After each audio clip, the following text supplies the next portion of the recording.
Good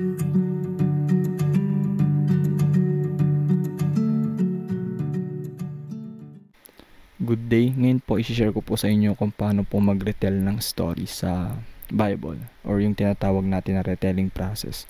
Since matagal nang sinulat yung Biblia, ilang kultura nang nagdaan, ilang taon na yung lumipas, okay, nagbabago yung kultura, nagbabago yung mga definition ng mga salita, ng mga words, mga terms, and so on. So ngayon parang paano ba tayo makakagain ng wisdom? Paano ba natin gagamitin yung Bible sa buhay natin ngayon? Okay, so kung makikita natin, meron akong triangle na illustration dito, and then meron siyang 3-tier. Okay, parang yung first na kailangan natin gawin is to observe, okay, yung context na nakapaloob sa mga verses. Okay, ito yung way or yung bagay na kung saan iniimbestagahan natin, okay, hinahanap, sinasaliksik natin yung sinasabi ng Bible back then at hinahayaan natin magsalita yung Biblia. Okay, ang ginagamit kasi natin dito is yung exegesis. Okay, ibig sabihin parang ni-exegete natin or in-out natin yung sinasabi ng Bible patungo sa sarili natin. Okay, so ngayon ito yung mga question na kailangan nating itanong kapag nag-observe tayo. What happened? What is it? What's in it?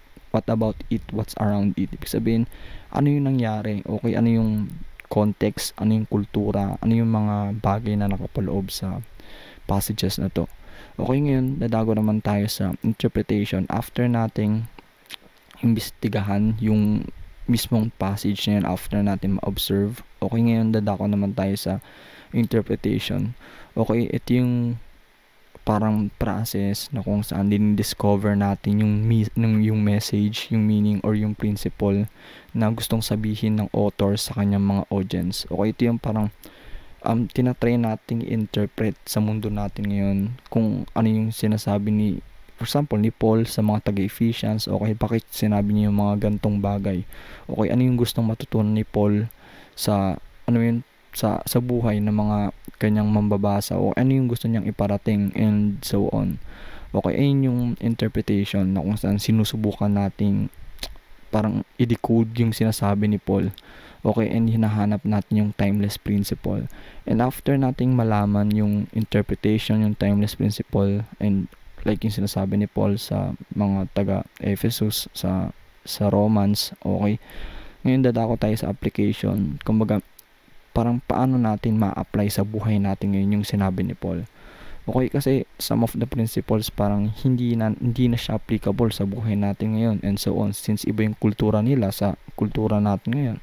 Okay, may mga bagay talaga na parang kailangan nating i-adjust sa mundo natin ngayon. Okay, kaya sa application, ito yung process na kung saan ina-ask natin yung sarili natin na ano yung magiging natin ng wisdom about sa sinabi ni Paul sa mga bagay na to.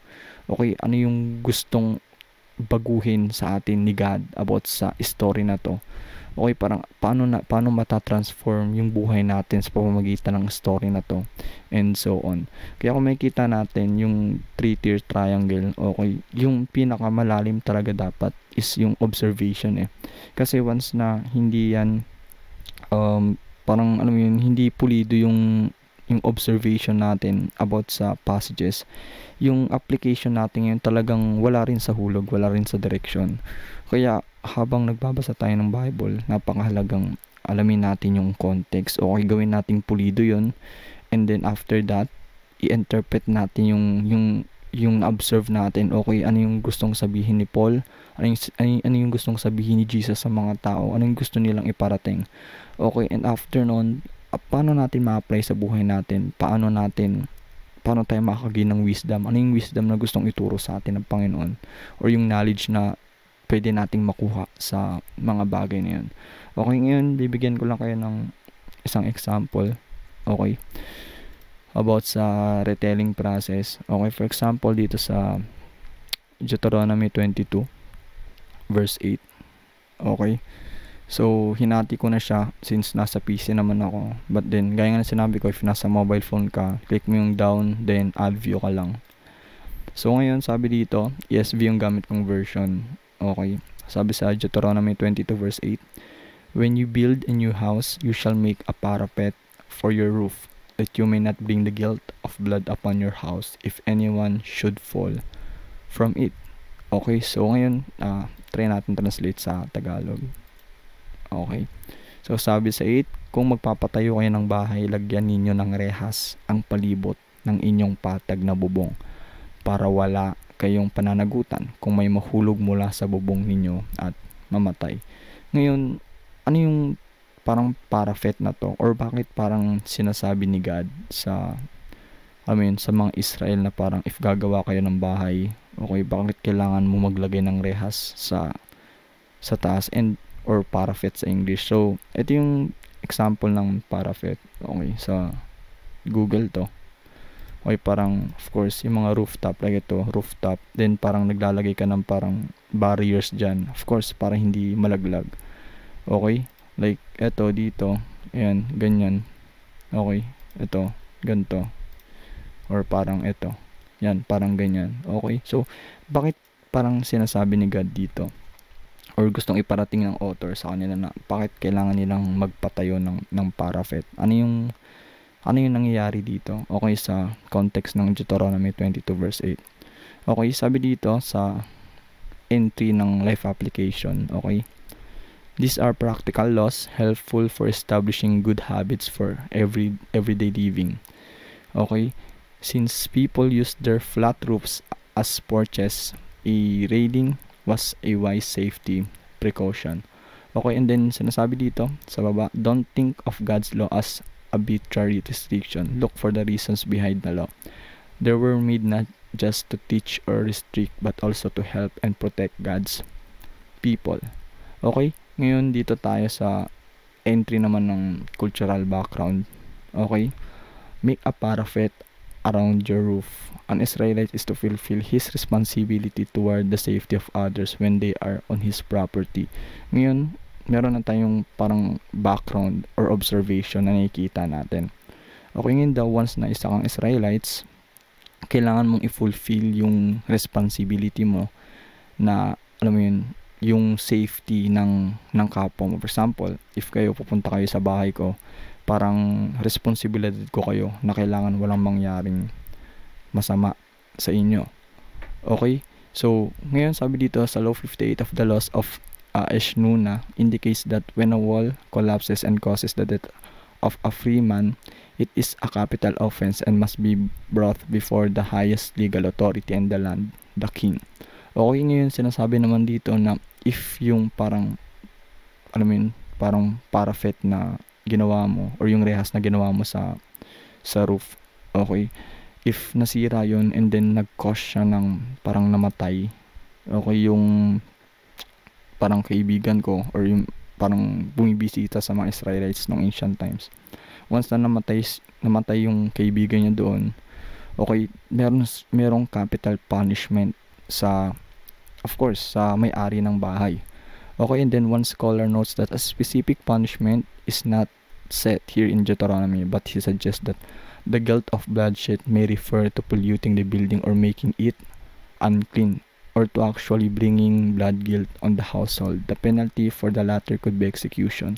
Okay, ngayon, sabi dito, no, kapag yung isang, Israelites, of course, namatay sa, sa tahanan mo, yung isang taong bumisita lang, okay, merong kang kailangan bayaran, okay, or merong kang kailangan na parang, parang dahil namatay siya sa poder mo, kailangan mong pagbayaran yon. Okay, kasi sinasabi din dito na yung dugo ng ancient times, okay, yung bloodshed, nagpo-produce siya ng uncleanness sa holy ground ni God. Ibig sabihin na de-defile niya yung sacred space. Kaya ayun yung isang bagay na kailangan pala nating malaman, no, na kung saan pwedeng yung sacred space ay ma-defile, okay, since merong ang dugo doon sa holy ground na tinatawag.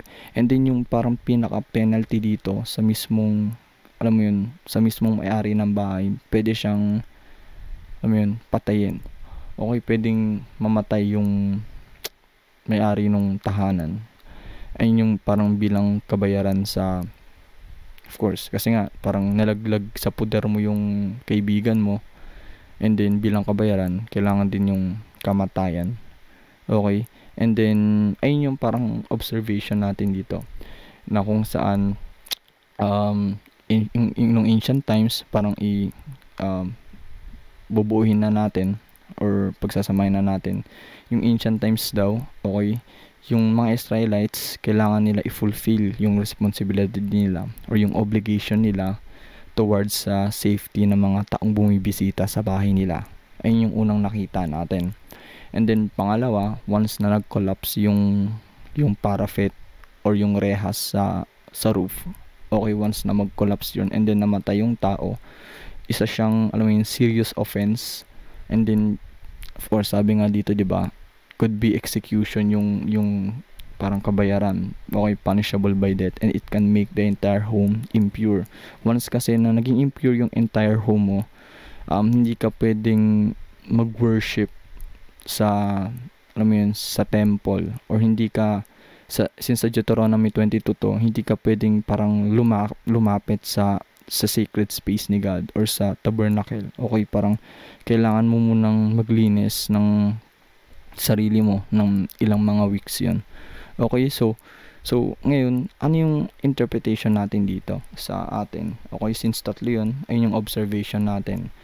Okay, na kung saan kailangan na maging responsable ka kapag may mga bumibisita sa bahay mo. Okay? And then once na namatay yung isang tao, kabayaran yun. Okay, may kabayaran sa sarili mo. Kailangan mong bayaran.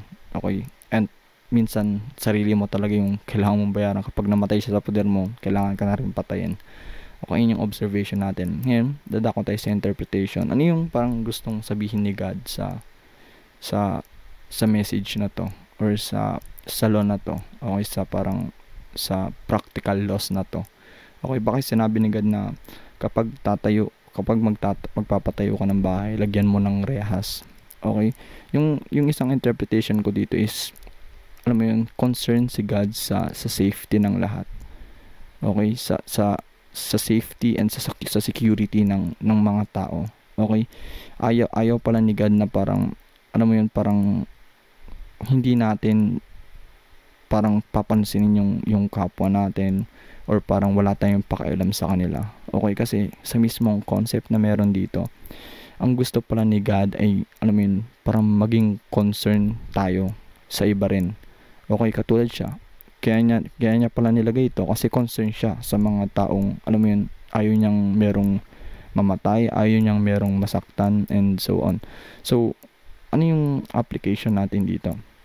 Okay, so yung parang application ba natin dito is parang magpapagawa tayo ng bahay, kailangan may rooftop din and so on. Okay, but then kung makita natin yung timeless principle ni God dito, ano yung timeless principle natin sa pangalawa? Concern si God sa bawat isa, sa lahat ng tao concern si God. Ngayon yung application natin dito, okay, kailangan din pala natin, alam mo yun, express yung pagiging concern natin sa ibang tao. Hindi lang sa parang pamamagitan ng ng parang magpapatayo ka ng rehas sa roof mo or ng parapet sa roof mo. Hindi eh. Kundi even sa, alam mo yun, for example, like parang nagda-drive ka ng kotse and then yung kaibigan mo hindi siya naka-seatbelt. So, isang way yun, isang implication dito na kung saan parang pwede mong sabihin sa sumakay sa'yo na pwede ka bang mag-seatbelt or parang pasuotin mo siya ng seatbelt. Okay? Diba parang nakikita natin yung concept na kung saan hindi lang siya nanatili sa parang bahay, sa bubong, okay, hindi eh. Kundi applicable din siya sa mismong iba't ibang mga bagay. Kasi nga, kung si God concerned sa mga tao, ang implication natin dito, ang wisdom na mapupulot natin dito, kailangan din natin maging concerned sa ibang tao, sa safety ng ibang tao. O hindi dapat tayo na parang wala nang pakialam sa kanila and so on. Okay? Kundi sa every event na nangyayari, okay, yung safety yung napakahalaga. Kailangan meron tayong, alam mo yun, compassion sa mga kaibigan natin, sa mga kakilala natin, even sa mga hindi natin kakilala.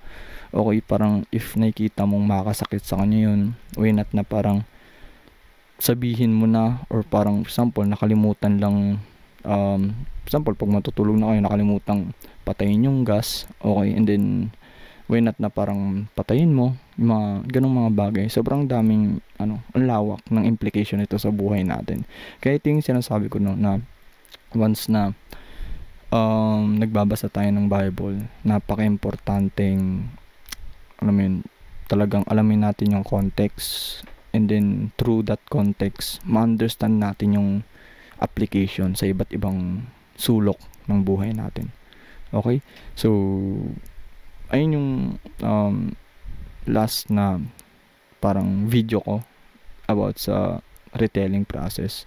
So I hope na habang nagbabasa tayo ng salita ng Diyos, okay, talagang hayaan natin na kausapin tayo ng Lord.